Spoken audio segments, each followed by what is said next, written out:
morning. Myself Vivek Yadav, and here today I am with our continued topic, that is biotechnology. In the last class, we have discussed about the transformation of the desired gene into the host. I told you that in this class I will give a small introduction that how we are going to check that the transform means desired gene that we have inserted in the host with the help of vectors is successfully transformed or not. Please give me a second.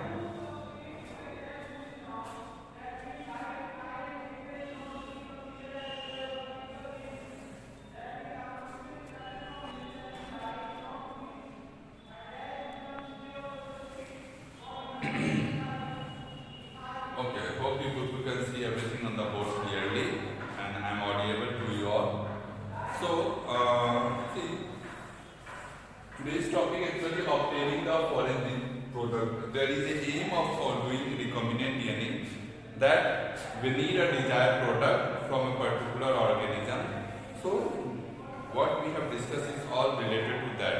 The way by which we can get best product and in best quantity. Okay, but the continuity of the last class we have explained you. See, the vectors that we have chosen.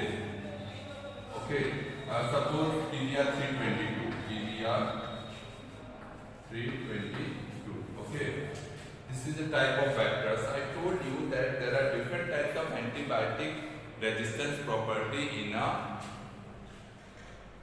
vector.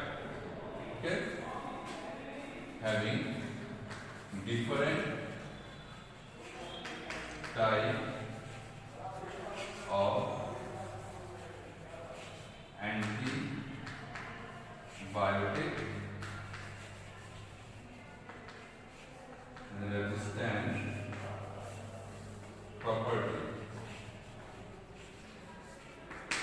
Okay, means there are different types of genes which are present in a vector with having their resistance or developing resistance for different types of antibiotics. Say example like ampicillin resistance, tetracycline, okay, ampicillin, tetracycline, BAM, yes, next, yes, tetracycline, ampicillin. Suppose these two antibiotic resistance properties are there. Now, what will happen? That our desired gene need to be transferred in the vector. So where will we going to insert that gene? So what we do? Okay, what we do? Suppose this is the structure of the vectors. Okay, and from here to here, the gene is ampicillin resistance. Okay, means this gene is responsible for ampicillin resistance, and this gene from here to here is responsible for tetracycline resistance. Okay, tetracycline resistance gene. What we will do, we use such type of restriction enzymes that going to be cut the strand from here to here. Okay, which is going to be cut the strand from here to here. As a result, what will be happen? The tetracycline property, tetracycline resistance property, which is going to be present in the plasmid, is going to be lost. Yes, which is going to be lost. Now what we do? We use same type of restriction enzyme. Remember, we use same type of restriction enzyme for cutting, both in the case of vector also and both in the case of desired gene also. Now what will happen? The fragment gene or treated gene of our desired gene is inserted here. Okay, is inserted here, and with the use of DNA ligase, it is going to be joined. Now what will happen? Our desired gene is actually added to the vector in place of tetracycline resistance gene. Clear? Now the tetracycline resistance property is no more in the vector. Which type of antibiotic resistance property still the vector has is ampicillin. Now means, listen me carefully, means the transformed vectors, the vectors which have uptaken the foreign DNA or the desired gene are get transformed now, and they have only resistance to ampicillin.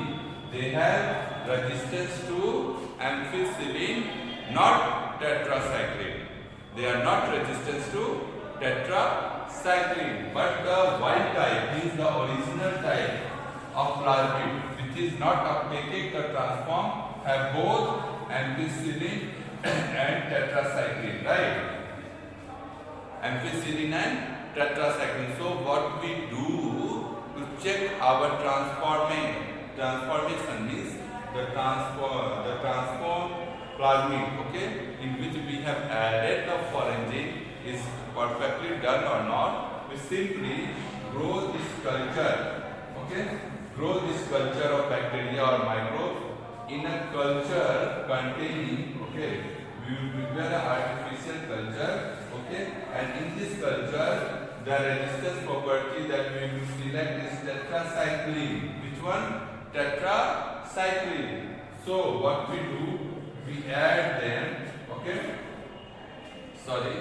ampicillin instead of tetracycline. In the culture media we use ampicillin resistance gene, means antibiotic that we use is ampicillin. Now we all know that the transform, okay, these transform vectors which is having the desired gene is resistant to ampicillin. Yes. So what will be happen when we put here,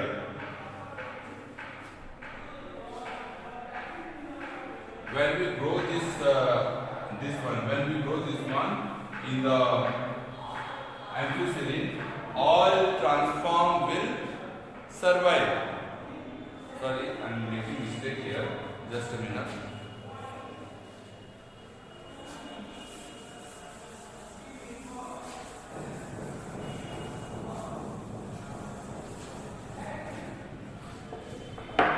What we have did,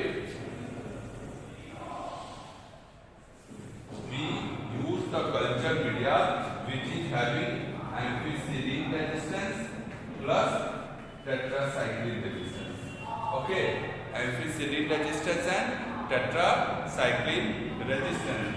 So what will be happen in our vectors which is transformed, that is resistance to ampicillin but not to tetracycline, okay, not to tetracycline. So what we do, we grow them in the ampicillin resistant culture. We grow them in ampicillin resistant culture where they will all transform will be there, but not transform will be going to be die. Non-transform will be going to be die because they don't have the resistance property. Okay. So in this way we are going to separate the transform one. Okay. In this way we are going to separate the transform one. We will get our constructed plasmid. Okay, constructed plasmid means in the host, because the host which is going to be grow in the medium, they have a particular only single resistance, so we will grow them in that type of antibiotic culture medium only. Okay, what next?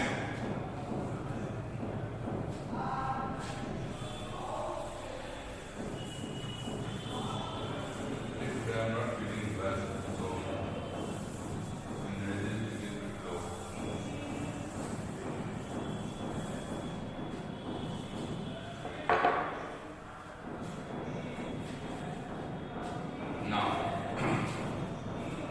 we got our recombinant organism, we can say modified organisms means host with desired gene.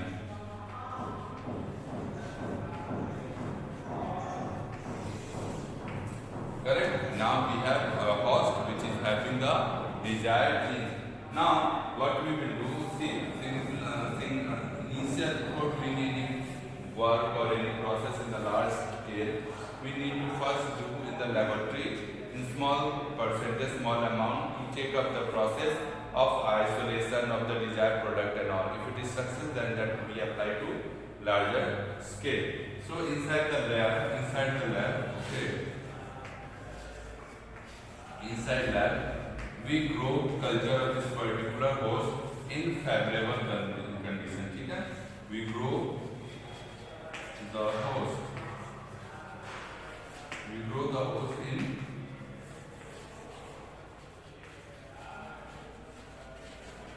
in favorable condition. I mean to say in favorable condition, because the well appropriate condition we will provide to the host, the more will it grow and multiply. Okay, the more will it grow and multiply, and the amount of the desired product synthesis and secretion in the organism is also going to be takes place at good quality and quantity both. Okay, the quality is also going to be good, and the quantity, the amount of that particular product is also going to be good. So we try to give them best appropriate conditions for their growth and development with good quality of nutrients. Okay, so after that we will check the growth of that particular host. Okay, check the growth.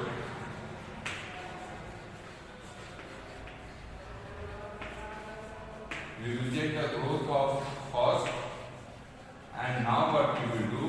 We do the isolation process. We do the isolation process of obtaining the foreign gene product. Foreign gene product. Actually, what is the target? What is the aim of our product? This doing experiment is that to obtain or extract is to extract, maybe it may be hormone, some enzymes, or we can say proteins. Okay, means I mean to say we must have some aim with the experiment. So we are going to check the secretion or synthesis of the desired product, and we perform some methods to develop isolation techniques also, that which one is going to be more feasible and suitable, which is going to be very much feasible and suitable for the extraction of the desired product from the host organism. So how we are going to do that thing? Okay, see, whenever we are going to use any process, always remember in mind that what is our aim product. Okay, what is our aim product? Means which product we need to be isolate or extract. What is the nature of that product? Depending on the nature of the product, we are going to set the procedure of extraction, because if the procedure is not appropriate, there may be chances of the damage of the, suppose that we are going to extract enzymes. So in that case, we all know that enzymes are very much sensitive to pH and temperature. So we need to be careful that the pH and the temperature is according to the nature of that particular enzymes. In the same way, if we are using protein, in that case also temperature, pH, all these factors are going to be high. So what we do? Okay, what we do for this?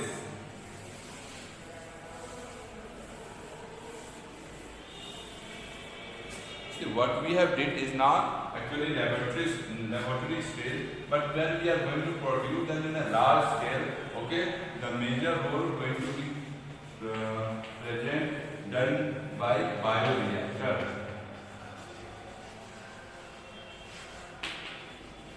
Now, the bioreactor,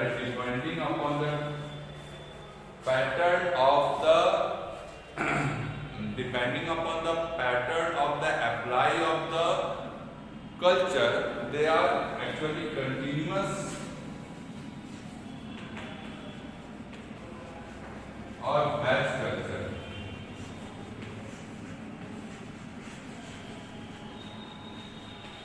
Okay, they are continuous or batch culture. In the continuous, what happens? Actually, we will continually add raw material. Okay, in the raw material. In the continuous bioreactor, okay, what we will do? We will continue add the raw material, and we will collect or extract the product. Okay, product. What we need to take care here that the proportion or the amount of the raw material we are adding should not going to be alter the pH and chemical property of the culture media or the organism that we are using. Okay, because it is in the host. Okay, the quality should not be changed in the culture, continuous culture. Another one is batch culture. In the case of batch culture, at a time we use a fixed amount of raw material. Okay, at a time we use a fixed amount of raw material, and whatever the conditions required for the growth of that particular organism or the host, pH, temperature, quality of the nutrient, everything going to be set by the going to be set in the bioreactor. Nowadays the bioreactors are they are automatic and very advanced type, so we can monitor all the chemical criteria or physical criteria that are needed for the proper growth and development of that culture. Okay, so what we do in the batch culture, limited number. Okay, limited amount of raw material.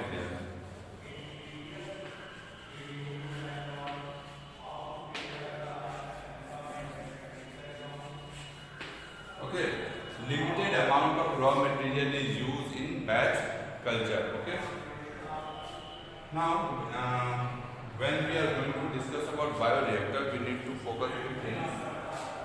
Hope you can understand this.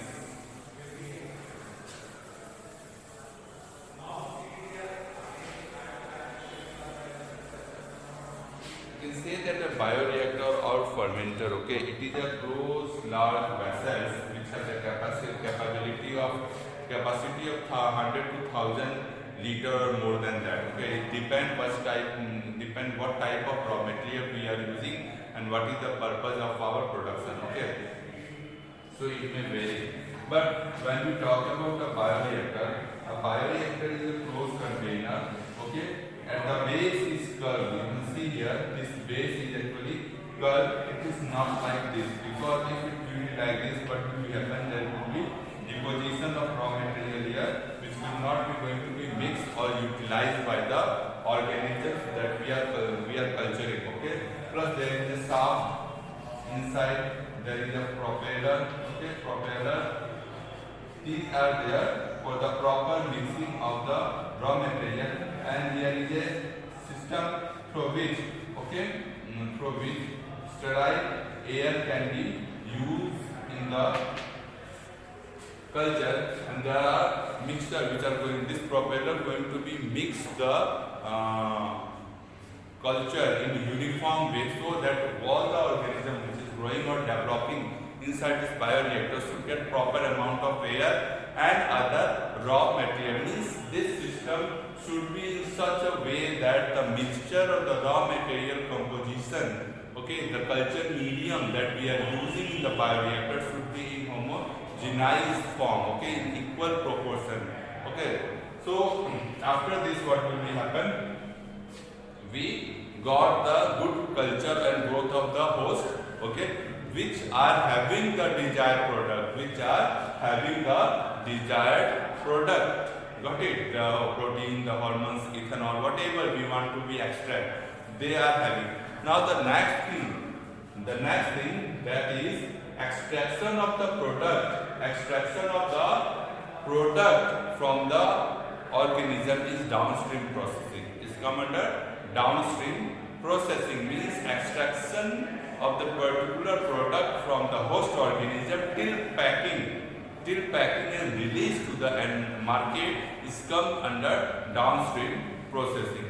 Okay, so hope you people understood the concept, and just give us a second.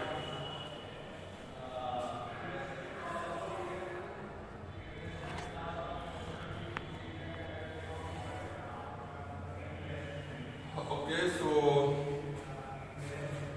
this is what about bioreactor. We need to supply proper air if it is aerobic type of reactions is taking place, and the bubbles form. Okay, they should need to be break. We need to be break in time to time so that they are not going to be, because in the bubble the particles may get trapped, okay? So they need to be break down properly, okay? So there are some systems which is going to be break the bubbles also, which are the result due to the supply of air inside the container or inside the bioreactor. See, bioreactors are nowadays different types depending upon the type of reaction you needed for the production of that particular product. Okay, so there are lots of type of automatic bioreactors nowadays are available. Okay, and one more thing, the quality of the raw material that you will choose, okay, that is very much important, because what kind of and what type of quality you are using, it is going to be related to your product also, okay, and going to be related to the culture of the host organism. So these things we need to be keep in mind. There are lots of probe and systems there in bioreactors which give you indication about the internal environment of your bioreactor, the pH, the temperature, and other factors. Okay, it is batch culture, continuous culture. In time to time we add the raw material and we collect one side the raw material. But in batch culture, at a time you are going to put a fixed amount of raw material in the container, I mean to say bioreactor, and once you have completed that, you will extract that. Again reculture means again next batch we are going to be used. So that is there in batch culture. Okay, and in continuous culture, the process of addition and extraction of raw material is simultaneously in continuous way. So hope you people like the class and understood the concept. And with that, thank you. Have a nice day to you all. And yes, if you have any doubts, please leave a comment in the comment section. Thank you. Have a nice day.